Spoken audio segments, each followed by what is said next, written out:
Crystal Palace 1, Manchester United 1, and 2 drop points at Selhurst Park. You can't really dress it up more than that. And ultimately, look, it's disappointing. Very disappointing this evening. I felt that, on reflection, did we deserve to win that game? Probably not. Probably not. You could say United just edged it, but second half, we did nowhere near enough to win that one. And reality check really for United. That is what it is. It's a reality check for us that it feels, my positive coming out of this evening is that it feels like a loss, but it's not a loss. You know, it is 2 drop points, but we haven't lost the game still.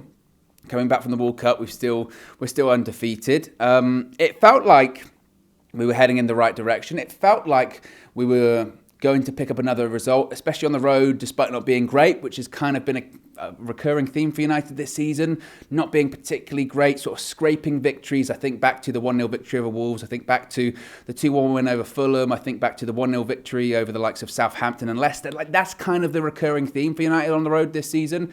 And I felt like that's what we were heading towards, but you always run the risk. When it's 1-0 away from home against a side where the majority or a lot of their goals have come from set pieces this season. Look, the goal's fantastic. You can't get angry at anyone because of that goal. It's superb. But what you can get angry about is the sloppiness. What you can get frustrated about is just the lack of quality from United, particularly in the second half. I mean, it kind of went through the entire game, really, of sloppy passes, not taking care of the ball, not controlling the ball properly, and again, just not showing the quality that we know is there. The team did look leggy. They look fatigued. I don't know if it's the hangover of the Manchester derby and the eyes looking forward to the Emirates. But now, all eyes do look forward to the Emirates, but they look very differently. The game looks completely different now. Casemiro is suspended. And going into the match, it was a massive concern of mine. I could feel that Casemiro was going to pick up that yellow card. And it's not because,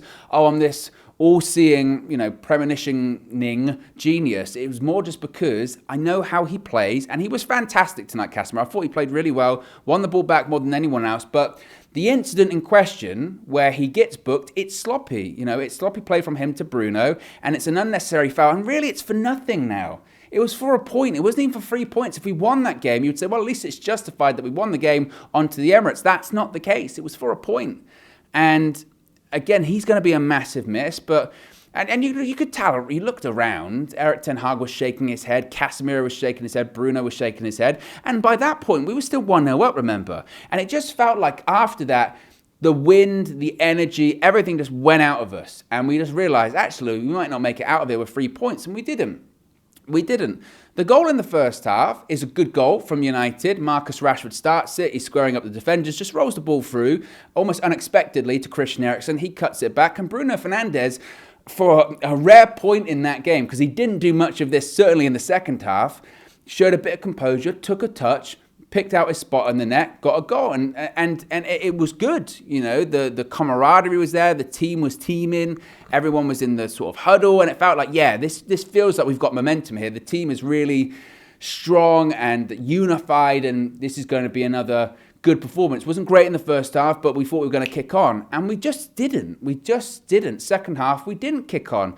Yeah, you can talk about maybe McTominay should get a penalty, but I don't think we did enough, and if anything, Palace would look back on that result tonight and said, first of all, we got what we deserved, and maybe they deserved a little bit more. David De Gea had to really bail us out the shit a couple of times tonight, guys.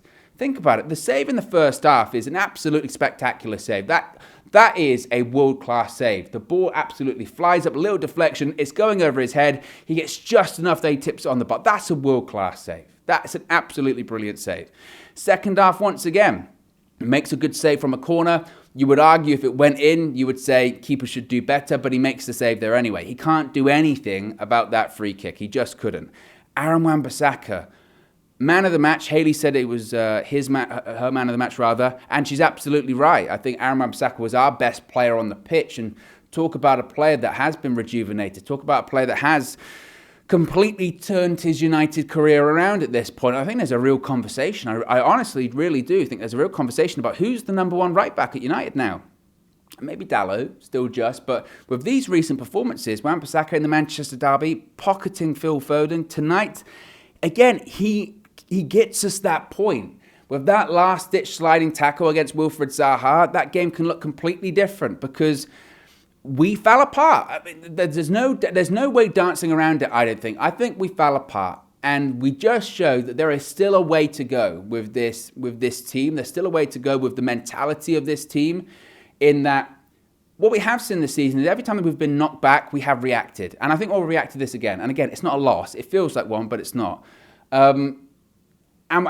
And I just felt like in the game, we just didn't react and we didn't handle or manage the game enough. Maybe that's what I'm trying to say, is I just didn't feel that we managed the game. And as the game went on, especially in the Premier League, away from home, you make sure, don't you? You make sure that the crowd isn't getting up. You just, as time went on, you felt like the crowd and the Palace players believed more and more they might get a chance. They might just get a chance. And when Casemiro got the booking, they believed even more that, how fragile are they? Are they going to fall apart?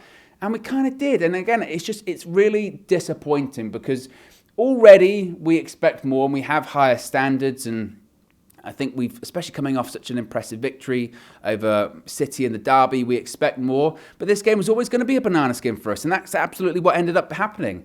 And now we go into the game at Arsenal at the Emirates on Sunday with a little less momentum. We go into the game now without Casemiro, with question marks about what Erik ten Hag's going to do. And I think there'll be some discussion or some criticism of, why did you play Casemiro, or why didn't you take him off? Maybe he thought he was disciplined enough to get through the game, and for the majority of it he was, and he played well, and it didn't work out there. Wout Weghorst made his debut for Manchester United up front, also in the game. It's difficult to analyse, really. I think for the goal, he makes a nice run, takes away a few defenders. Some pressing up points was nice. I think that his hold-up play up points was okay. Sometimes it wasn't. Really lacking in pace. There was a couple of times, or one time in particular in the first half, he was played through, and it felt like a quicker forward would have got that ball and maybe would have been through on goal. That's not going to be Weghorst's game, but he's an option. And I think that's the important point. Anthony Martial was nowhere to be seen tonight. He wasn't even in the squad. Had we not had this backup option, we'd have probably had Rashford through the middle, maybe Garnacho on the left. And you can argue whether or not that would have been better or worse for United this evening. But certainly have that option is better than nothing. Speaking of Rashford, not his best game. Again, didn't really get on the ball as much as I would want. A bit like everyone else. Was a bit sloppy. Decision-making. Was running into blind alleys. It just didn't work out for him. Anthony on the right-hand side. Again, we come out saying we want to see more. The most animated I saw him during the game is maybe when he was arguing with Bruno Fernandes, his captain. But they were both sloppy, so I didn't even know what Bruno could really say to him. How can you say shape up when you yourselves are not shaping up too? That was a problem as well. So it was just general sloppiness from United, and maybe it is the sheer volume of games catching up to us. Maybe it is fatigue. Maybe it was looking too far ahead. I don't know. But I think to end on a positive, these setbacks will happen. You can't win every game. The important thing is that we haven't lost. The important thing is that come Sunday, we react. Our backs are even more against the wall now. People probably doubted us to get a result anyway. They really do now, after drawing with Palace and having Casemiro suspended. People aren't expecting it. People think that Arsenal are going to walk it. If you're Erik ten Hag, you develop this us against the world mentality. You say, I don't care that people think we can't get the job done. Go get the job done and go upset a few people. And that's what I think United have to do. But disappointing evening, but on to Sunday, we move on.